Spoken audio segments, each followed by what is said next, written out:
जो परमात्मा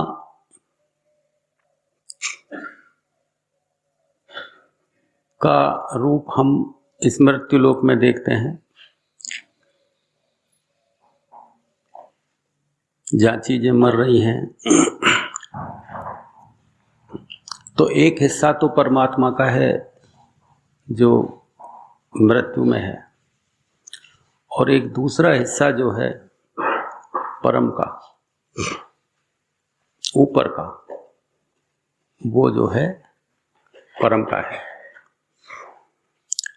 इस हिस्से को तो हम बिना ध्यान के जान लेते हैं और उस हिस्से को ध्यान के जरिए जाना जाता है, वो एक स्थिति है। तो इस तरह की चर्चा हम पिछले सत्संग में तुमसे कर रहे थे कि जो ये मृत्यु रूप है परमात्मा का, इसे अनुत्तम रूप कहा है कृष्ण ने, और जो परम रूप है उसे उत्तम रूप कहा है। वैसे परमात्मा के हिस्से नहीं किए जा सकते हैं, उत्तम और अनुत्तम में नहीं बांटा जा सकता है, लेकिन मनुष्य को समझाने के लिए भाषा प्रयोग में लाई जाती है।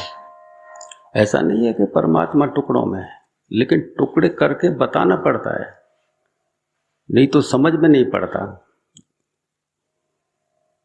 ये भाषा की मजबूरी है, समझाना पड़ेगा। तो मैं इसी विषय को आगे बढ़ा के आपसे चर्चा करता हूं कि कृष्ण अलग अलग प्रतीकों को देकर अलग अलग प्रतीक में, वो कछुए का उदाहरण देते हैं, कभी वो सागर का उदाहरण देके समझाते हैं, कभी बादलों का उदाहरण देते हैं, कभी रथ का उदाहरण देते हैं, प्रतीक बताते हैं। उस परमात्मा को अलग अलग ढंग से अलग अलग प्रतीकों में वो समझाने का प्रयास करते हैं। आगे वो परमात्मा को पीपल के उल्टे वृक्ष के प्रतीक रूप में समझा रहे हैं कि ऐसा मानो कि एक वृक्ष है पीपल का, जिसका मूल ऊपर की तरफ है और जिसके पत्ते और शाखाएं नीचे की तरफ है, और जिसकी एक मूल शाखा है उसे ब्रह्म कहते हैं, और उसी में से 3 शाखाएं और छठी हैं, वो 3 गुणों रूप वाली है। 3 गुण से मतलब है रजोगुण, सतोगुण और तमोगुण। और जो ये पत्ते हैं वो वेद की ऋचाएं मान लो।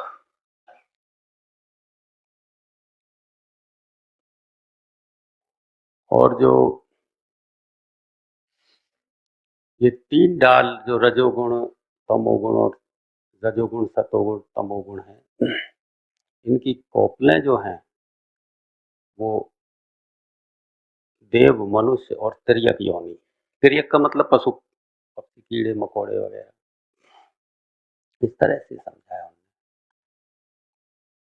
तो जो इस उल्टे वृक्ष की रचना को तत्व से जान ले, तो वो वेदों के सार को जान लिया, कृष्ण कहते हैं। वेदों को फिर पढ़ने की कोई जरूरत नहीं रह जाती। तो इस उल्टे पेड़ की रचना हमें संसार में तो कहीं देखने को मिलती नहीं है। संसार में तो सारे पेड़ ऊपर की तरफ बढ़ते हैं, नीचे इनका मूल है और ऊपर की तरफ बढ़ते हैं। लेकिन कृष्ण जिस मूल को बता रहे हैं,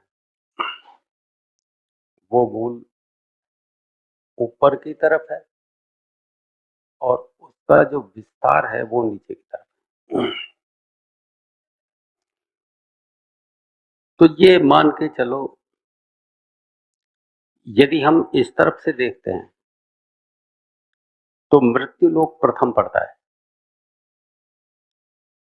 इस तरफ से यदि हम उस तरफ की यात्रा करें तो प्रथम चरण ये है और अंतिम चरण है परमात्मा। लेकिन कृष्ण उस तरफ से बता रहे हैं कि उस तरफ से यदि गिना जाएगा तो प्रथम पड़ेगा परमात्मा वहां, और फिर इसके बाद स्थितियां हैं, और ये मनुष्य की जो है ये अंतिम पड़ेगा। तो वो उस तरफ से समझा रहे हैं कि यदि उस तरफ से देखेंगे तो वृक्ष सीधा है, और यदि इस तरफ से रचना को देखेंगे तो वो उल्टा है।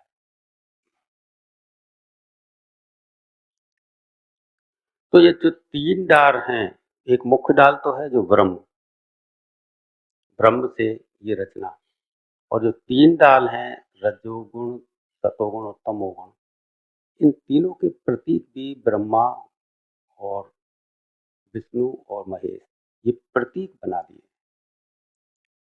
प्रतीक रूप में, क्योंकि किसी चीज को समझाने के लिए प्रतीकों का सहारा लेना पड़ता है। ये जितनी भी शास्त्रों में कहानियां हैं या फिर जो उदाहरण है वो एक प्रतीक हैं, उनका कोई और आशय निकलता है। उनको सीधे सीधे समझेंगे तो हम कुछ और करने लग जाते हैं, और यदि आशय समझेंगे तो हम कुछ और दिशा में जाते हैं। वेद भी जो लिखे हैं सीधी भाषा में नहीं है, प्रतीक। उनको पढ़ने पर हमें वो तत्व नजर नहीं आता। कृष्ण कहते हैं कि इस वृक्ष को, उल्टे वृक्ष को तत्व से यदि कोई जान ले तो वेद अपने आप समझ में आ जाते हैं, फिर पढ़ने की कोई जरूरत नहीं। लेकिन ये आगे कहते हैं कि ये वैराग्य रूप शस्त्र से इसको काट के फिर इसके पश्चात परमेश्वर की खोज करनी चाहिए। कृष्ण कहते हैं जिसकी शरण में मैं हूं, और वहां पहुंचने के बाद फिर मनुष्य वापस नहीं आता। यानी ये जो वृक्ष है इसके मूल तक वापस आने की पूरी सुविधा है, जिसे ब्रह्म रूप एक शाखा मुख्य बताई। यानी यहां तक की अवस्था वापस लौटने की अवस्था है। कृष्ण कहते हैं कि इसको वैराग्य रूप शस्त्र से काटकर जब ये इसके बाद जो खोज करनी चाहिए वो है परम पुरुष परमेश्वर। वहां पहुंचने के बाद फिर आना नहीं होता। कृष्ण जो कह रहे हैं मैं उनकी भाषा में बात कर रहा हूँ, ये मेरी भाषा में बात नहीं कर रहा, उनकी भाषा में वो जो कह रहे हैं। तो वैराग्य का शस्त्र कैसे बनेगा? वैराग्य का मतलब संसार में जो प्रीति है, संसार में जो लगाव है, इसको हटाकर। तो कृष्ण ये नहीं कहना चाह रहे हैं कि इस संसार के लगाव को तुम अपनी कोशिशों से हटा देना, तब वैराग्य उत्पन्न होगा। क्योंकि भाषा तो साधारण है, लेकिन उसमें छुपा हुआ जो है वो ये है कि किसी परम के ज्ञानी महात्मा की शरण को दृढ़ कर लेना, उसके प्रेम में संसार का प्रेम सामान्य हो जाएगा। और ये जो उल्टा वृक्ष का मतलब है, ये रचना जो उल्टी यहां से उलट के जाना है ध्यान के जरिए से, वो फिर कटने का मतलब है अहंकार। धीरे धीरे धीरे धीरे गति उस तरफ होने लगती है तो अहंकार ढीला पड़ने लगता है। और जब अवस्था ऐसी आ जाती है कि अहंकार ना के बराबर रह जाए, तो ऊपर की जो गति मैं जो कल बता रहा था महाकाल वाली, वो स्थिति पैदा होती है। वो ही है, वो स्थिति में जाके फिर कोई ये रजोगुण और ये सतोगुण और तमोगुण ये नहीं रह जाते। ये तीनों गुणों से पार की स्थिति हो जाती है, जिसे कहते हैं परम ब्रह्म। वही है। उसके बाद जो है वो अचिंत्य रूपम आदित्य वर्णम, उस स्थिति के बारे में कोई भी विचार नहीं किया जा सकता है। अचिंत्य रूपम, अचिंत्य रूपम, कोई भी विचार, कोई भी कल्पना उस स्थिति के बारे में नहीं की जा सकती। आदित्य वर्णम, आदित्य का मतलब सूरज होता है। यदि हम कहें कि भाई सूर्य के जैसा है, तो सूर्य तो आकार में है, उसका तो चिंतन हो गया,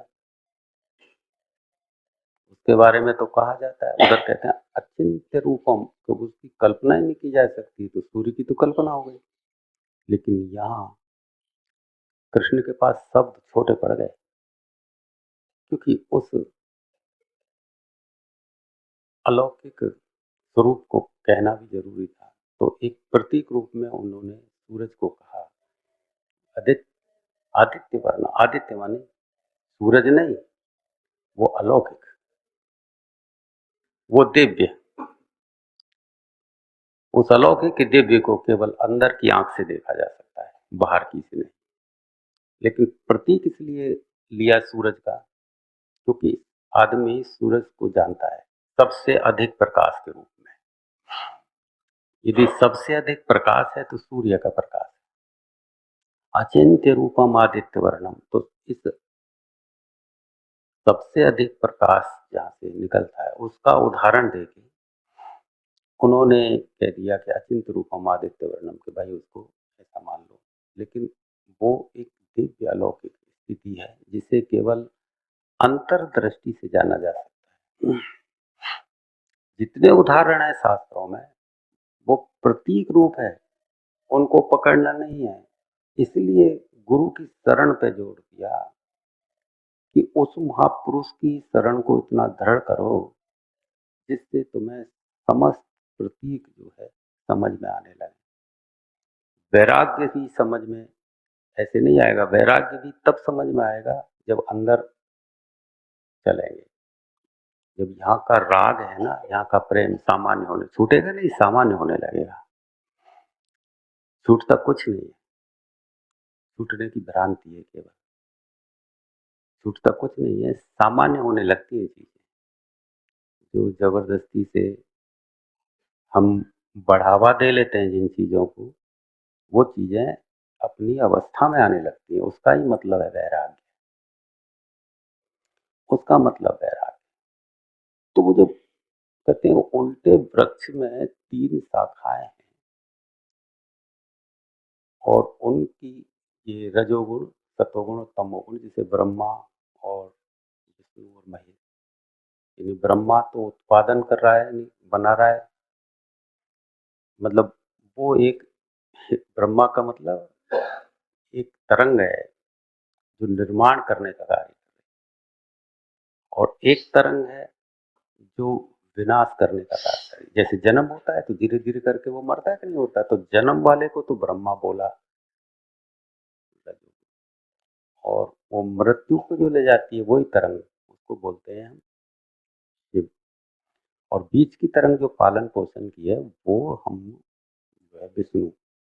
तो ये तीनों तरंगों की जो कोपलें हैं वो बता रहे हैं इस पेड़ में कि वो एक तो देव, एक मनुष्य और एक तिर्यक। तिर्यक माने कीड़े मकोड़े, जानवर, पशु। तो बीच में मनुष्य का नाम ले रहा है। तो ये मनुष्य क्या है, कर्मों से बंधा है। यदि इसके कर्म अच्छे हों तो ये देव योनि को प्राप्त कर लेता है, और यदि कर्म खराब हो तो तिर्यक योनि में फिर का जन्म होता है। तो बीच में मनुष्य का नाम लेने का मतलब है कि ये अहमता, ममता और वासना में फंसा हुआ है मनुष्य। अहमता का मतलब होता है अहंकार, ममता का मतलब होता है ये मोह, मोह, ममता, और वासनाएं, इच्छाएं होती है आदमी की। तो इनमें फंस कर के जो कर्म होते हैं, अच्छे कर्म यदि हो गए तो देव योनि को प्राप्त हो गया व्यक्ति। देव यानी श्रेष्ठ रूह, उनको देव योनि बोलते हैं, श्रेष्ठ युग। अब प्रतीक में हमने देवताओं का निर्माण कर लिया, प्रतीक रूप में हम देवता का चेहरा भी बना लेते हैं, जैसे हम सोच सकते हैं वैसे देवताओं का निर्माण कर लेते हैं। तो एक हो गई देव योनि यानी श्रेष्ठ योनि, और एक हो गई निकृष्ट योनि, तिर्यक योनि बोलते हैं, जिसमें पशु पक्षी ये। तो आदमी को बीच में बोला उन्होंने, तो ये को कृष्ण कहते हैं कि ये जो है शाखाएं, ये ऊपर नीचे चारों तरफ फैली हुई है। तो ये श्रेष्ठ योनि में उधर भी चले जाते हैं और बीच में और नीचे भी उतर जाते हैं, तो चारों तरफ फैली हुई है। तो ये जो वैराग्य जब पैदा होता है गुरु की शरण प्राप्त करके, और जब रूह जो आत्मा ऊपर की तरफ के मंडलों में जाती है, तो वो सुख और वो आनंद इतना प्रबल होता है कि यहाँ का आनंद कुछ नहीं। तो जब कोई चीज जब बड़ी मिल जाती है तो छोटे की प्रति उसकी भाव कम पड़ जाते हैं, तो उसी को बोलते हैं वैराग्य। तो जब हमें असली प्रेम, असली आनंद, असली सुख जब उस यात्रा में अनुभव होता है, तो फिर ये नकली चीजें अपने आप ही छोटी पड़ जाती है। इसी का नाम वैराग्य है। फिर यहाँ का प्रेम, यहाँ का सुख, यहाँ का आनंद फिर हमें काम चलाओ मालूम देने लगता है। इसी का नाम वैराग्य। तो वो कहते हैं कि वैराग्य रूप शस्त्र से इस वृक्ष को काट के, यानी कि ये यात्रा ब्रह्म तक जब जाती है, इसके बाद में उस परम पुरुष परमात्मा की खोज कर, जिसकी शरण में मैं हूं। कृष्ण भी एक साधारण मनुष्य थे, लेकिन इन्होंने अपनी आत्मा को उस परम पुरुष परमेश्वर को जान लिया था अपनी आत्मा से।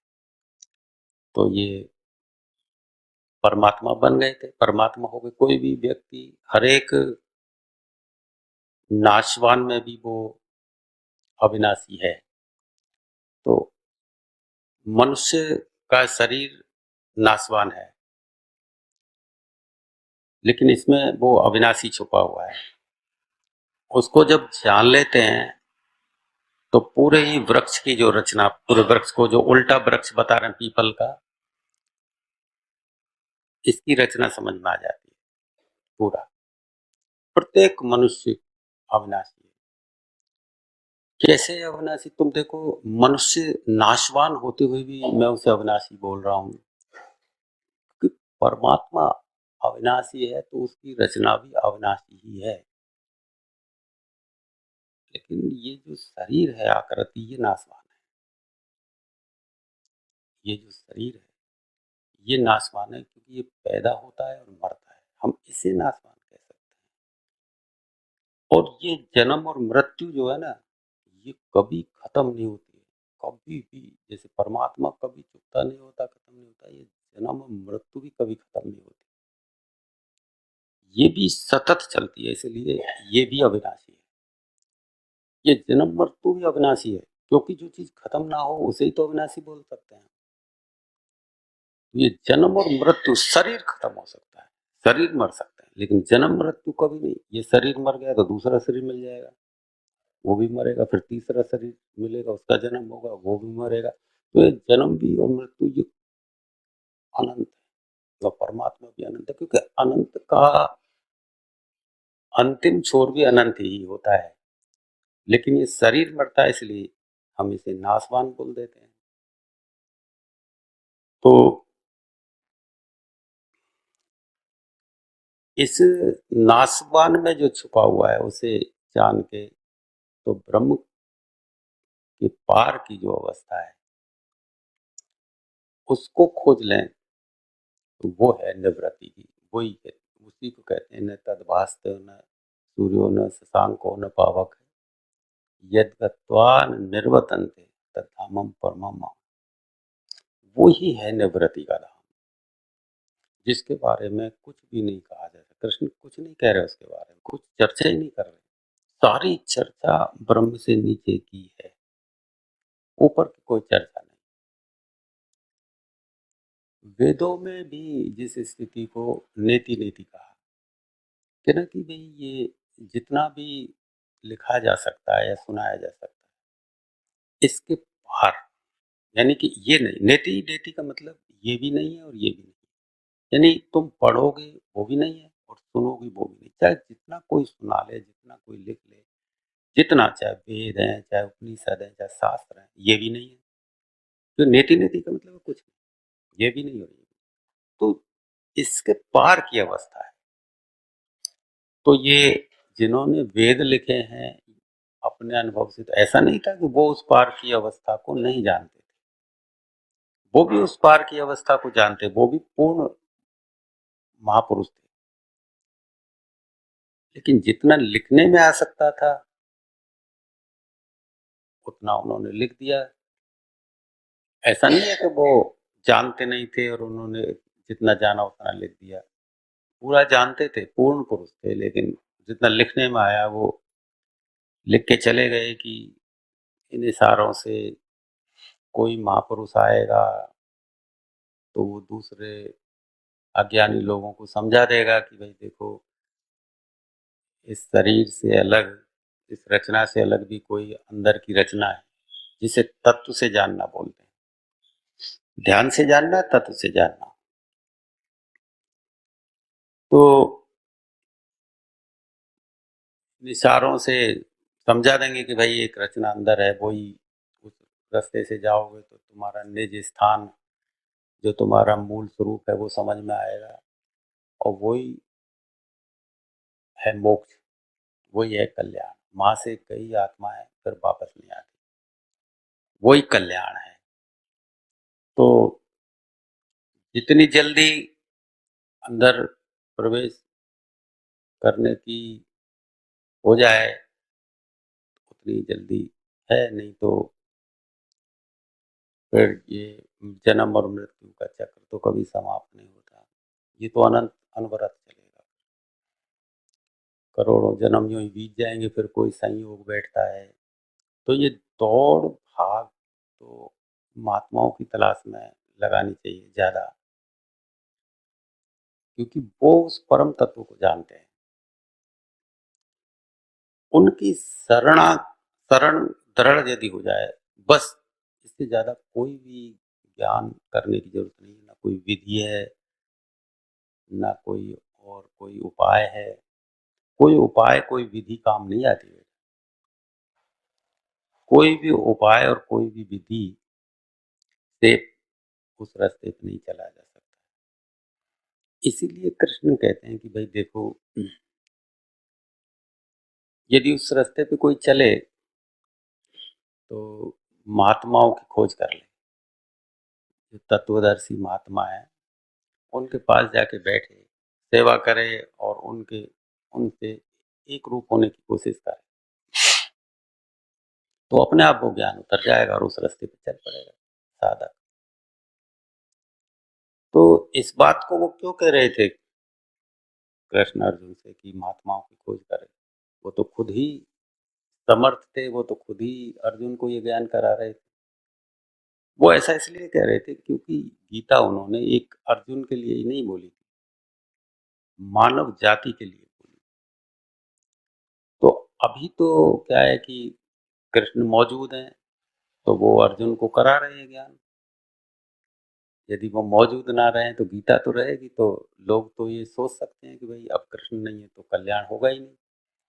तो वो इशारा दे रहे हैं कि देखो फिर तुम महात्माओं की खोज करना, जो तत्वदर्शी, वो भी जो मैं इस अर्जुन को बता रहा हूँ वही रास्ता वो बता देंगे, और फिर चल पड़ना तुम उस परम स्थिति की तरफ, उस परमेश्वर की तरफ जो अचिंत्य है, जिसकी शरण में मैं भी उसकी तरफ रवाना हो जाए। तो वो स्थिति है अचिंत्य रूपम आदित्य वर्णम, वही है सब लोगों का धारण पोषण करने वाला परमात्मा। तो आप लोग जो ये रास्ते पे चल रहे हैं, जो आपको अनुभूतियां हो रही हैं, चाहे हंसना है चाहे रोना है, ये बाहर की स्थितियां मैं इसलिए बता रहा हूँ क्योंकि ये तुम्हारे समझ में आती है। अंदर को मैं इसलिए नहीं बता पा रहा क्योंकि अंदर तो स्वयं के ही अनुभव में आती है। जो तुम्हारे दिखाई देता है मैं उतने तक समझाने का मैं मुझे सुविधा होती है। ये जो तुम देखते हो हंसना है रोना है लोटपोट हो जाना है, ये उसी परमात्मा की तरफ सरकने का एक उपाय है। वो एक उसी तरफ सरक रहा है, परमात्मा की तरफ। कोई हंस रहा है तो उसी तरफ सरक रहा है, कोई रो रहा है तो उसी तरफ सरक रहा है। ये साधना है। और फिर ऐसा मत समझो जिनकी साधना नहीं बनी है और जो संसार में लगे हैं, कामनाओं में लगे हैं, कोई पैसा कमाने में लगा है, कोई स्त्रियों की तरफ लगा है, कोई मान सम्मान में लगा है, वो भी परमात्मा की तरफ ही खिसक रहा है, सरक उसी तरफ रहा है। अभिलाषा उसकी वही है उस परम को पाने की, लेकिन वो जानता नहीं है। धन में यदि उसका आकर्षण है तो वो आकर्षण चुकता होता ही नहीं, वो तो ज्यादा ज्यादा ज्यादा बढ़ता रहता है। कहाँ तक बढ़ेगा? उस परमात्मा की तरफ बढ़ेगा, लेकिन बीच में रुक जाता है। किसी स्त्री की तरफ, स्त्रियों की तरफ भागता है, कोई पुरुष की तरफ भागता है, तो वो क्यों भाग रहा है? वो चुकते ही नहीं है। इसका मतलब है अंत उस आकर्षण का कहीं और जाके होता है, जहां तक वो पहुंच नहीं पा रहा है। किसी भी तरफ यदि व्यक्ति भाग रहा है, यदि कोई बुराई में भी भाग रहा है, तो वो बुराई कितनी कर ले, लेकिन वो बुराई करते करते करते करते थकता ही नहीं। बुराई करने में उसको जो रस मिलता है, जो आनंद मिलता है, यदि वो कितना ही बुराई बुरा बुरा कर ले तो वो थक जाना चाहिए, क्योंकि उसे अच्छा लगता होगा तभी तो कर रहा है वो बुरा। लेकिन वो थक नहीं रहा, इसका मतलब कि वो अच्छा कहीं और है जहां तक वो पहुंच नहीं पा रहा। तो सारे लोग चाहे वो ध्यान से नहीं जुड़े हैं, वासनाओं में पड़े हैं, कामनाओं में पड़े हैं, अहंकार में पड़े हैं, लेकिन उनका सबका प्रयास उसी तरफ है, अनजाने में उसी तरफ बढ़ रहे हैं। यदि वो बढ़ाव उनका ना हो, यदि वो बढ़ाव की प्रैक्टिस उनकी ना हो, तो अध्यात्म में आने के बाद में वो कैसे बढ़ेगा? क्योंकि वही प्रैक्टिस काम आती है, वही प्रैक्टिस काम आती है। यदि बढ़ने की, आगे बढ़ने की प्रैक्टिस खत्म हो जाए तो इधर आने के बाद में एक व्यक्ति मेरे पास आता था, कहता था गुरुजी अब तो मैं किसी से मेरा कोई लगाव ही नहीं रहा, ना मेरा धन में कोई आकर्षण है, ना कोई किसी तरफ कोई प्रीति नहीं है। तो मैंने कहा यार जब तेरी प्रीति कहीं भी नहीं है तो तेरे तो सारे वेग ही खत्म कर दिए। वही वेग तो परमात्मा की तरफ ले जाने वाले होते हैं, जो वेग तुम्हें संसार में उतार रहे हैं। अरे जब तुम्हें संसार के वेग ही खत्म हो गए हैं, कर लिए, थोड़ा बहुत तो यदि रह गया हो कोई वेग तो मुझे बता, उसको बढ़ा सकता हूँ। कि नहीं अब कोई मुरझा गया संसार से, मैं तो परमात्मा से प्रेम करूंगा। अरे तू परमात्मा से कैसे प्रेम कर सके जब सारे प्रेम बेचरा है, सारे वेग ही खत्म हो गए। वेग ही तो उधर लगता है, वेग खत्म हो गया तो फिर उधर भी कैसे लगेगा? उधर भी तभी लगेगा वेग जब वेग बरकरार है। हाँ, एक समझ पैदा हो जानी चाहिए कि जो वेग हम हमारे संसार की तरफ लग रहे हैं, वो व्यर्थ चले जा रहे हैं। जो वेग हमारे संसार की तरफ लग रहे हैं वो व्यर्थ चले जा रहे हैं। यही वेग यदि परमात्मा की तरफ लग जाए तो सार्थक की तरफ लग जाता है। ये वेग लग